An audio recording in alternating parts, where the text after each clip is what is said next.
রেলপথে নেশা জাতীয় পাচার বাণিজ্যে জারি রেখেছে নেশা কারবারিরা। কখনো শুকনো গাঁজা তো কখনো মরণবেধি ড্রাগস, নেশা জাতীয় কফ সিরাপ, কিছুই বাদ রাখছেন না নেশা কারবারিরা।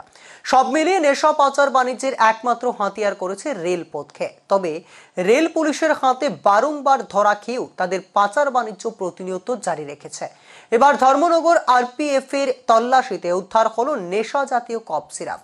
গতকাল ফিরোজপুর থেকে আগরতলা যাওয়ার পথে ত্রিপুরা সুন্দরী এক্সপ্রেসটি যখন বুধবার রাতে ধর্মনগর রেল স্টেশনে এসে প্রস্থান করে, সেই সময় ট্রেনের কোচ নম্বর GS247206 থেকে আরপিএফ তল্লাশি চালিয়ে 6টি ব্যাগ থেকে মোট 557 বোতল নেশা জাতীয় কফ সিরাপ উদ্ধার করে। তবে আরপিএফ কাউকে আটক করতে পারেনি। আরপিএফ পুলিশ একটি মামলা নিয়ে তদন্ত শুরু করেছে।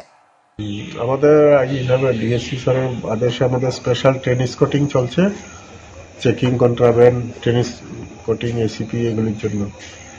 তো আজকে ট্রেন স্কট পার্টি বদরপুর থেকে আসার সময় ত্রিপুরা সুন্দরীতে পরিমাণ 557 গ্রাম স্কপ সিরাপ ধরেছে, আমাদের হ্যান্ডওভার করেছে।